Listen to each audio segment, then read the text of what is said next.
Hello, मैं हूं अरविंद शर्मा और हमारे प्यारे चैनल फिजी और मैजी में आपका स्वागत है। आज हम डिस्कशन करने वाले हैं इंटरसेक्टिंग लाइंस, पैरेलल लाइंस और कोइंसाइड लाइंस के बारे में। सबसे पहले इंटरसेक्टिंग लाइंस के बारे में बात करते हैं। जो लाइंस एक दूसरे को कहीं ना कहीं इंटरसेक्ट कर जाए या काट दें। हमने लास्ट लेक्चर में भी ये पढ़ा था। ये आपकी दो लाइंस हैं, ए बी और पी क्यू। अगर ये दोनों लाइंस एक दूसरे को कुछ इस तरह से कट कर रही है तो इसे क्या बोलते हैं? Intersecting lines. इंटरसेक्टिंग लाइंस कहते हैं। यहां पर हमें कितने सॉल्यूशन मिल रहा है? केवल एक ही सॉल्यूशन मिल रहा है, वन सॉल्यूशन। तो इसे किस में काउंट किया जाएगा? यूनिक सॉल्यूशन कहेंगे इसे। ओके। अगर ये दोनों लाइंस एक दूसरे से एक पर्टिकुलर डिस्टेंस पर है, एक पर्टिकुलर डिस्टेंस को मेंटेन करे हुए हैं, तो यहां पर ये कभी मिलेंगे नहीं एक दूसरे से। अगर ये एक दूसरे से एक पैरेलल लाइन एक दूसरे से एक डिस्टेंस मेंटेन करके ऐसे चल रही है आगे और पीछे, तो ये दोनों कभी नहीं मिलेंगी। मतलब हमें सॉल्यूशन कितने मिलेंगे? जीरो सॉल्यूशन मिलेगा। इन लाइंस को क्या बोलेंगे? Parallel lines. ओके। इसके अलावा कोइंसाइड लाइंस भी होती हैं। अगर जिस रास्ते पर ए बी लाइन चली, जिस रास्ते पर ए बी चला, ए बी लाइन चली, उसी रास्ते पर पी क्यू चला, सेम पाथ फॉलो कर रहे हैं। इसी रास्ते पर वो चल रहा है, इसी रास्ते पर वो चल रहा है, मतलब एक ही लाइन को ये फॉलो कर रहे हैं, है ना। तो इसे हम क्या बोलेंगे? Coincide lines. Coincide lines. Okay. ये हमने तीन टाइप की लाइंस पढ़नी है। तो शुरुआत करते हैं स्टार्टिंग से इंटरसेक्टिंग लाइंस। देखते हैं कि कोई भी दो लाइन में आपको देता हूं, दो पैरेलल लीनियर इक्वेशन, दो इक्वेशन देते हैं लीनियर, और उसके बारे में देखते हैं कि वो क्या होती है। y equals to 2x minus 2 और एक लाइन है y equals to 4 minus 8x, y equals to 2x minus 2, y equals to 4 minus 8x। इसको हमें देखना है कि ये किस तरह से बिहेव करती है किसी भी कर्व के ऊपर। हम एक्सिस को ड्रॉ करना जानते हैं, हमने इसके बारे में डिस्कशन कर रखा है। ये कौन सी थी? X axis. एक्स एक्सिस मतलब y की वैल्यू 0, ये है आपकी y एक्सिस मतलब x की वैल्यू 0। अगर इसको हम ड्रॉ करके देखें इसी को, तो यहां पर ये पॉइंट की वैल्यू कितनी आती है? 0, 0, 1, 0, 2, 0, 3, 0, 4, 0 एंड सो ऑन। इसके अलावा इस तरफ देखो वैल्यू क्या आती है? नीचे ऊपर जाएंगे तो 0, 1, 0, 2, 0, 3, 0, 4, 0, 5 एंड सो ऑन ऊपर तक। नीचे की तरफ 0, -1, 0, -2, जल्दी से बना देता हूं इसे, -3, 0, -4।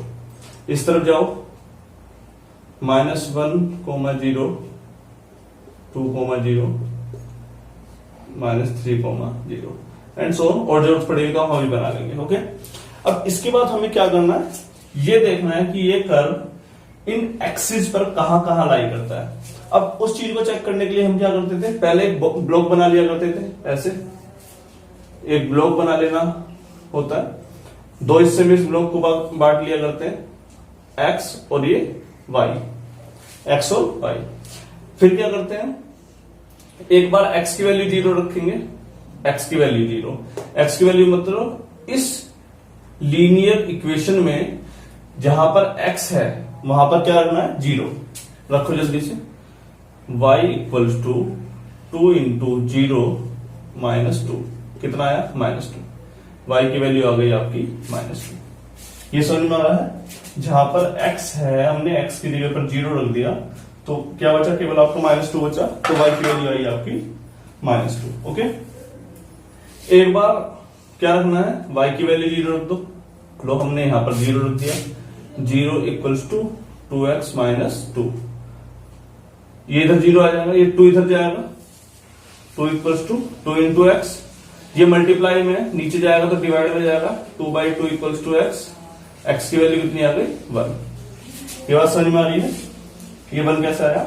ये इधर मल्टीप्लाई में होता है जो लेफ्ट साइड में, वो दूसरी तरफ जाके डिवाइड में जाता है, तो आपके एक्स की वैल्यू कितनी आ गई है 1। अब चाहो तो हम पहले से ड्रॉ कर लेते हैं इसमें, ये कहां से जा रही है लाइन, 0, -2, एक्स एक्सिस पर 0, एक्स एक्सिस, एक्स की वैल्यू कितनी है 0, वाई की वैल्यू -2। देखो एक्स की वैल्यू 0, वाई की वैल्यू -2, ये रहा, मतलब ये वाला कोई पॉइंट है, इसे हमने मार्क कर लिया डार्क सर्कल से। ओके, 0, -2। दूसरा पॉइंट देखो, वाई की वैल्यू 0 और एक्स की वैल्यू 1, वाई की वैल्यू 0 और वाई एक्स की वैल्यू 1, मतलब ये कुछ लाइन ऐसे जा रही होगी, देखो कुछ ऐसे।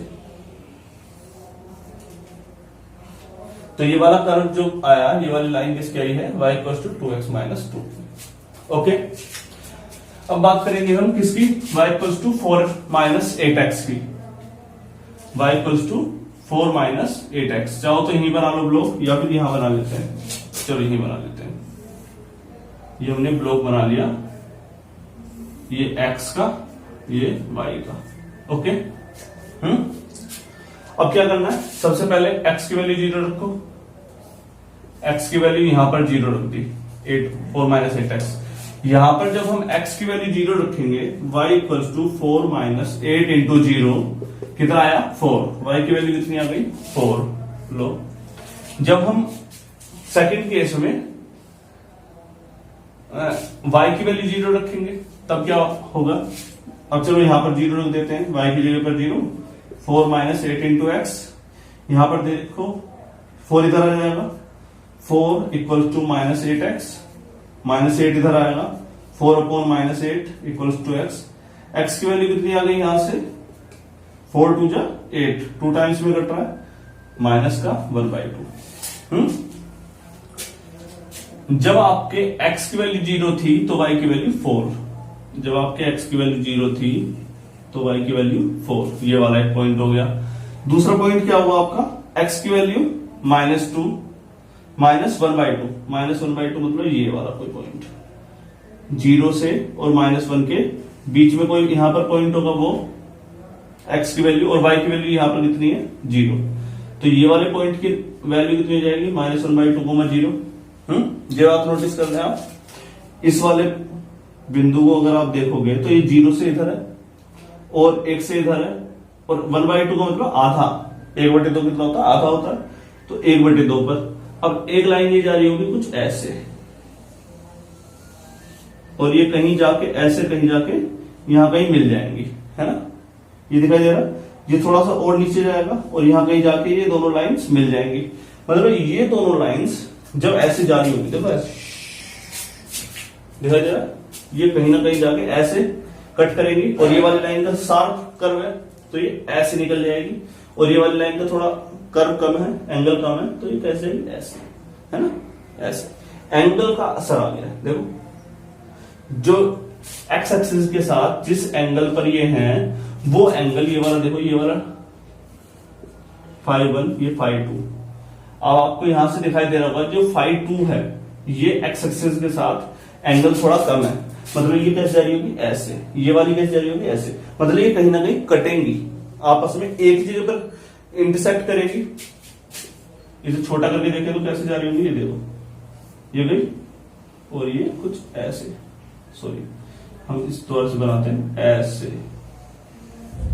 यहां पर कहीं कट करेगी, है ना, समझ में आ रहा है। तो हमारे पास कितने पॉइंट आएंगे, पॉइंट ऑफ इंटरसेक्शन, एक ही जगह पर कट करेंगे, मतलब हमारे पास सॉल्यूशन कितना आने वाला है, ओनली 1 सॉल्यूशन आने वाला है, 1 सॉल्यूशन आने वाला है, या यूनिक सॉल्यूशन हम कहेंगे, यूनिक सॉल्यूशन आएगा। तो ये दोनों लाइन हमारे लिए कैसी हो गई, इंटरसेक्टिंग लाइंस हो गई, इंटरसेक्टिंग लाइंस। इंटरसेक्टिंग लाइंस का मतलब जो कहीं ना कहीं कट रही हो, जो कहीं ना कहीं आपस में जाके इंटरसेक्ट करें, उन्हें हम क्या बोलेंगे, इंटरसेक्टिंग लाइंस। बात क्लियर हुई है। इसके अलावा एक और टर्म यूज होती है, अगर कोई भी दो लाइंस लीनियर इक्वेशन का कहीं ना कहीं सॉल्यूशन मिलता है, कहीं ना कहीं सॉल्यूशन मिलने का मतलब वे कहीं जाकर एक दूसरे को स्ट्राइक करें या इंटरसेक्ट करें। अगर कोई सॉल्यूशन हमें मिलता है तो उन्हें हम क्या बोलते हैं, consistent lines. Consistent, the linear equations are consistent. अगर कोई सॉल्यूशन नहीं मिलता है, in the example of parallel lines में वो कहीं कट नहीं करती, रेल की पटरी की तरह सीधे जा रही है ना, तो उस केस को हम क्या बोलते हैं, इनकंसिस्टेंस।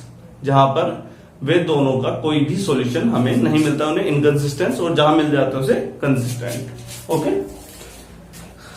ये समझ में आया, ये याद रखना, ये इक्वेशन तार लेना, इनसे भी हमें कुछ और भी चीजें सीखने को मिलेंगी। ओके, जल्दी से देखो, ये बात समझ में आई है, होपफुली आई हो, जल्दी से समझ में आया है। ये वाली तो कर समझ में आ गया होगा। नेक्स्ट क्वेश्चन पे चलते हैं हम। 2x minus 3y equals to 8, 4x minus 6y equals to 9। हालांकि इन दोनों को देख के ही आपको समझ में आ गया होगा, या तो ये पैरेलल होने वाली है, कंसिस्टेंस होने वाली है, कोइंसाइड होने वाली है, या तो ये पैरेलल होंगी या कोइंसाइड लाइंस होंगी। दोबारा से ड्रॉ कर लेते हैं, सेम केस, एक्स एक्सिस, ये Y axis, Y axis X बराबर 0, एक्स एक्सिस वाई बराबर 0। ठीक है, वही चीज सेम चीज ड्रॉ करनी है, 1, 0, 2, 0, 3, 0, 4, 0, 5, 0, 6, 0। ठीक है, नीचे और ड्रॉ कर लेते हैं, 0, -1, -2, -3, 0, -4, -5। ठीक है, फिलहाल इतने से काम चल जाएगा। ऊपर ड्रॉ करते हैं, 0, 1, 0, 2, 0, 3, 4, इसे भी -1, -0, -2, -0, -3, 0, ऐसे करके इधर एंड गो ऑन आप अपने आप बना सकते हैं। अब इसको हमें एक्सिस के ऊपर उतारना है, तो सेम केस हम प्रोसीजर यूज करेंगे जो हमने लास्ट केस में यूज किया था। एक्स एक्सिस, ये वाई एक्स और वाई, जब हम रखेंगे एक्स की वैल्यू 0, इक्वेशन 1 के केस में ले रहे हैं हम, एक्स की वैल्यू हमने 0 रखी है। यहां पर इक्वेशन 1 की बात कर रहे हैं फिलहाल हम, 2 into 0 -3 into Y equals to 8। ये वाली सारी टर्म कैसी हो गई, 0 हो गई, तो हमारे पास क्या आया, ये माइनस का 3 है, माइनस इधर आएगा, वाई की वैल्यू कितनी आई, -8/3। 8/3 को अगर नोटिस करें तो कितना आ रहा होगा, 3 2 6, 2 3 6 18, 2 3 6 18, माइनस का 2.66, मतलब 2 से थोड़ा सा नीचे, y की वैल्यू 2 से थोड़ा सा नीचे और 3 से थोड़ा सा ऊपर, है ना। तो हमारा कहां पर आ रहा होगा, ये 2.5 यहां पर होगा बीच में, और 2.5 2.7 इससे थोड़ा सा नीचे होगा, तो हम 2.6 रफली यहां मान लेते हैं, मार्क कर लेते हैं। ये हमारा क्या आया, 0, एक्स एक्सिस पर ये कितना है 0, वाई एक्सिस पर माइनस का 8/3 या माइनस का 2.66, ये हमने यहां पे मार्क कर दिया। ओके, अब हम बात करते हैं y की वैल्यू 0 रखने की। लो, हमने y की वैल्यू रख दी 0। ओके, जब हम y की वैल्यू 0 रखेंगे, यहां पर रख देते हैं 2 into X minus 3 into 0 equals to 8। इस वाली इक्वेशन में रखते हैं, पहली वाली में। जब ये वाली टर्म की मल्टीप्लाई 0 से होगी तो ये वाली टर्म कैसे हो जाएगी, 0। हमारे पास क्या आया, 2 into X equals to 8, X की वैल्यू कितनी आ गई 4, एक्स की वैल्यू 4 और y की वैल्यू आपकी है 0,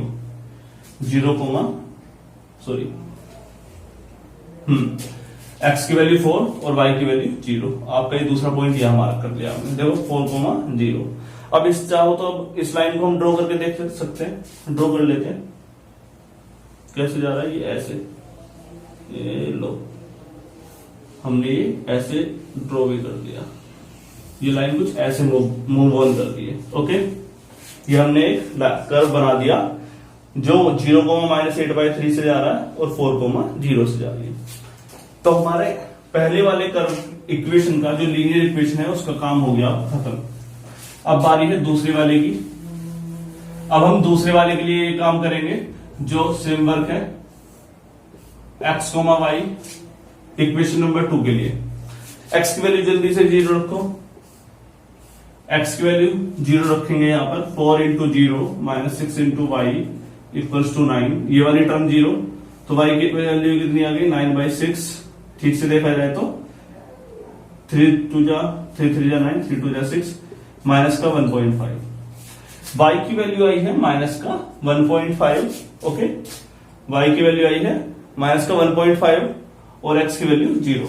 देखो 0 कोमा माइनस का 1.5, 1 से थोड़ा नीचे और 2 से थोड़ा ऊपर, माइनस का 1.5 कुछ यहां पर होगा, है ना। और अगर हम x की बात करें तो x 0 यहां पर ही होगा, x 0 माइनस का 1.5। एक पॉइंट हमने मार्क कर लिया। दूसरा पॉइंट जब हमें मार्क करना पड़ेगा तो क्या करेंगे, y की वैल्यू 0 रखेंगे सिंपली।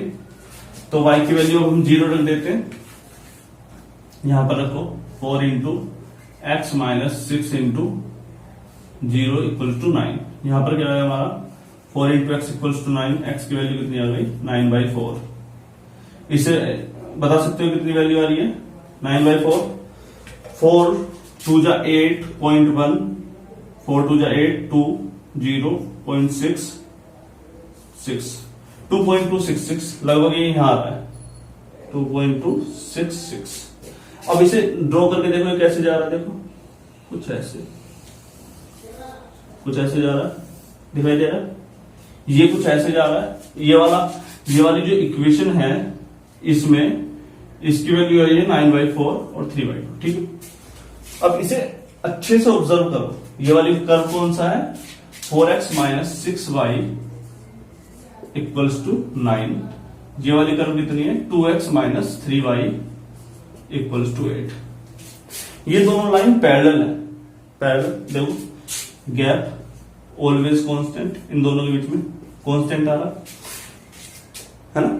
ये कहीं मिलनी होती तो अभी तक मिल जाती, और अभी अगर नहीं मिल रही है या आपको सिर्फ देख के ही पहचानना है कि वो पैरेलल लाइन होंगी या नहीं होंगी, तो आप यहां से भी देख सकते हैं। देखो यहां पर क्या है 4, यहां पर 2, यहां पर 6, यहां पर 3।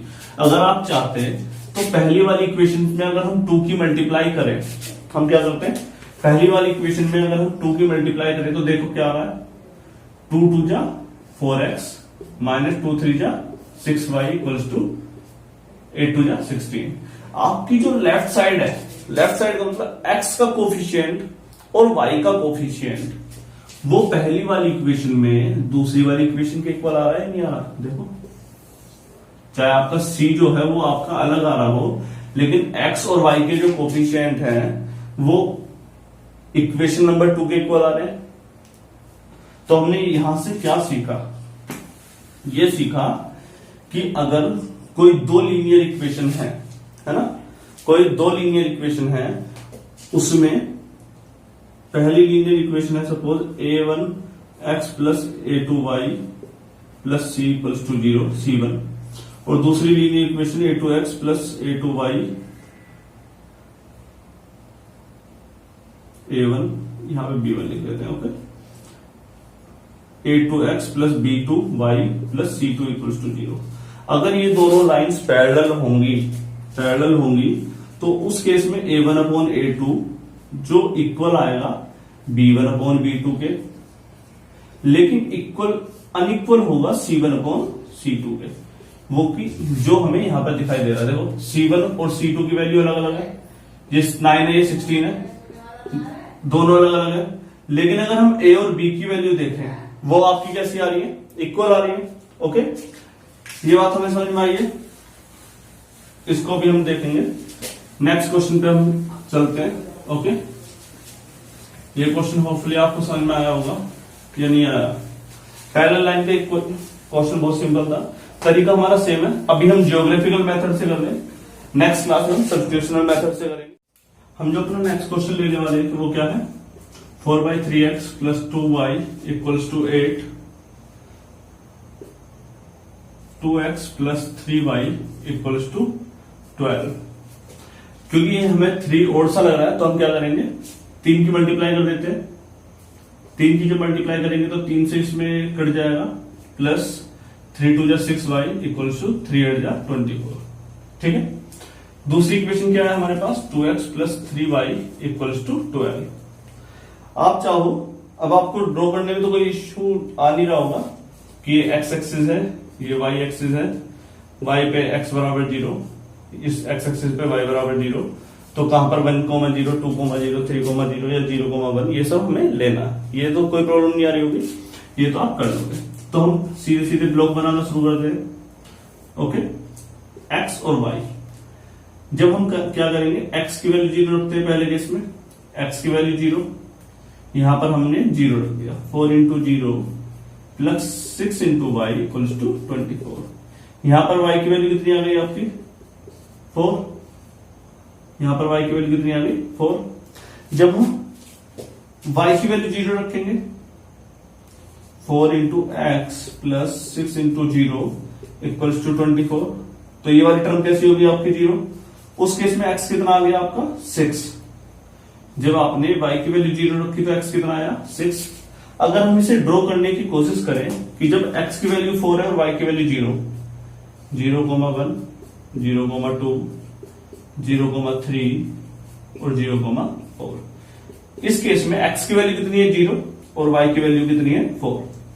अगर हम दूसरे पॉइंट को देखें, x की वैल्यू कितनी है, 6, और y की वैल्यू 0, 1,0, 2, 3, 4, 5, 6, 6,0, x की वैल्यू 6 और y की वैल्यू 0। हमने लाइन खींच दी। लो, ये वाली जो इक्वेशन आई, ये वाली इक्वेशन किसकी है हमारी, 4x plus 6y equals to 24 की।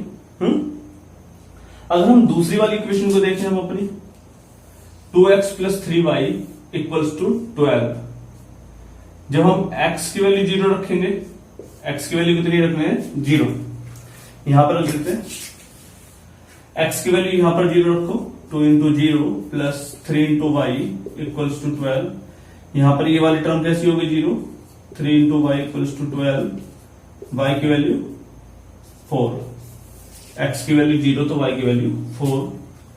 ओके, और जब हम y की वैल्यू 0 रखेंगे, y की वैल्यू 0 रखेंगे तो x की वैल्यू कितनी आएगी, ये निकालो, 2 into X plus 3 into 0 equals to 12। 2 से 12 कितने टाइम में जाएगा, 6 टाइम में, तो x की वैल्यू कितनी आई, 6। तो आपके जो दूसरी इक्वेशन के केस में पॉइंट्स आ रहे हैं, वो पॉइंट क्या आ रहे हैं, 0, x की वैल्यू 0, y की वैल्यू 4, 0,4 यही पॉइंट आ रहा है, 6,0 यही पॉइंट आ रहा है।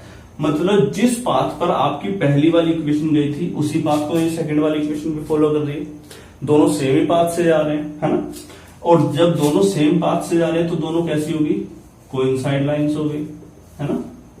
और कोइंसाइड लाइंस में कितने सॉल्यूशन आते हैं, और जब भी मैं इस टर्म को यूज करता हूं सॉल्यूशन का क्या मतलब होता है कि दोनों लाइन एक दूसरे के साथ कितनी जगह पर मिली हैं। अब ये कितनी जगह पर मिली है देखो, अब जब ये सेम पाथ को फॉलो कर रही हैं तो कितनी बार मिली होंगी, इनफाइनाइट टाइम्स। तो कितने सॉल्यूशन हो गए, इनफाइनाइट सॉल्यूशन हो गए, है ना। आपको यहां से एक चीज नजर आ रही होगी कि A1/A2 का कोफिशिएंट 2, 3, देखो A का कोफिशिएंट कितना है, यहां पर 4, यहां पर 2, यहां पर B का कोफिशिएंट, Y का कोफिशिएंट 6, यहां पर Y का कोफिशिएंट 3। इस जगह पर जिसका कोई कोफिशिएंट नहीं है वो कांस्टेंट टर्म x की पावर 0 का कोफिशिएंट 24, यहां पर 12। तीनों देखो इक्वल आ रहे हैं, नहीं आ रहे, 3 2 6, 3 2 6, 12 2 6। मतलब x के कोफिशिएंट का रेशियो, y के कोफिशिएंट का रेशियो और किस कांस्टेंट टर्म का रेशियो, तीनों रेशियो कैसे आ रहे हैं आपके, इक्वल आ रहे हैं, है ना। तो ये भी हम देख के पहचान सकते हैं कि वो कोइंसाइड लाइंस होंगी या पैरेलल लाइंस होंगी या फिर आपकी इंटरसेक्टिंग लाइंस होंगी। ये तो इजी है, ये तो बन जाएगा। हम इसके बारे में अभी और थोड़ा सा डिस्कशन कर लेते हैं। ओके, अगर हम बात करें इंटरसेक्टिंग लाइंस की, पहले हम दो लीनियर इक्वेशन ले लेते हैं। We have 2 linear equations, a1x plus b1y plus c1 equals to 0, a2x plus b2y plus c2 equals to 0। हमारे पास ये दो लीनियर इक्वेशन है। अगर इंटरसेक्टिंग लाइंस है, इंटरसेक्टिंग लाइंस का मतलब कितने सॉल्यूशन होंगे? केवल एक सॉल्यूशन होगा। ओके, इंटरसेक्टिंग लाइंस का मतलब क्या है? केवल एक सॉल्यूशन होगा हमारे पास, यूनिक सॉल्यूशन। यूनिक सॉल्यूशन के केस में a1 अपॉन a2 x का कोफिशिएंट नॉट इक्वल होगा b1 अपॉन b2 के, y के कोफिशिएंट के, और ये नॉट इक्वल होगा c1 अपॉन c2, मतलब कांस्टेंट टर्म या फिर x की पावर 0। x की पावर 0 अगर मैं यहां लगा दूं तो कोई प्रॉब्लम थोड़ी है। x की पावर 0 कितनी होती है? 1 इंटू c1। ओके, अगर हम बात करें पैरेलल टर्म की, अगर ये दोनों पैरेलल लाइन होंगी, उस केस में हमारे पास कितने सॉल्यूशन आएंगे? 0 सॉल्यूशन आएंगे या नो सॉल्यूशन। नो का मतलब कोई भी सॉल्यूशन नहीं आएगा, है ना। उस केस में हमने लास्ट केस अभी पढ़ा था, a1 अपॉन a2 इक्वल होगा b1 अपॉन b2 के, बट नॉट इक्वल होगा c1 अपॉन c2 के। ये हमने पढ़ा था कि x के कोफिशिएंट और y के कोफिशिएंट का रेशियो इक्वल आएगा, पर ये कांस्टेंट टर्म के रेशियो के इक्वल नहीं आएगा। अगर हम बात करें नेक्स्ट सर आपका कोइंसाइड लाइंस की, हमारे पास कितने सॉल्यूशन आ रहे थे? इनफाइनाइट सॉल्यूशन आ रहे थे। इनफाइनाइट सॉल्यूशन के केस में हमने ये देखा था a1 upon a2 equals to b1 upon b2 equals to c1 upon c2। मतलब अगर आपका कुछ दे नहीं रखा है तब भी, अगर आपका कुछ नहीं भी दे रखा है तब भी आप केवल इनका रेशियो को इक्वल करके ही a1 upon a2 equals to b1 upon b2 equals to c1 upon c2, अगर ये तीनों का रेशियो ही आप निकाल लो तो उससे आपको पता लग जाएगा कि वो कोइंसाइड लाइन है, पैरेलल लाइन है या इंटरसेक्टिंग लाइन है। इसका मतलब उसके कितने सॉल्यूशन होने वाले ये भी आपको पता लग जाएगा। अब उसके 0 सॉल्यूशन होंगे, एक सॉल्यूशन होगा या इनफाइनाइट सॉल्यूशन होंगे, ये भी आपको पता लग जाएगा। अगर किसी भी लीनियर इक्वेशन के पास कोई ना कोई सॉल्यूशन है, कोई भी सॉल्यूशन है, तो उसे हम क्या बोलते हैं? कंसिस्टेंट। अगर उसके पास कोई सॉल्यूशन ही नहीं है उसे हम क्या बोलते हैं? इनकंसिस्टेंट। ओके, कंसिस्टेंट और इनकंसिस्टेंट, ये बात समझ में आई है। तो ये हमारा ब्रीफ डिस्क्रिप्शन था geographical representation of linear equations का। नेक्स्ट केस में हम सब्स्टिट्यूशनल मेथड पढ़ेंगे। ओके, तो मेहनत करिए, आगे बढ़िए। Good luck.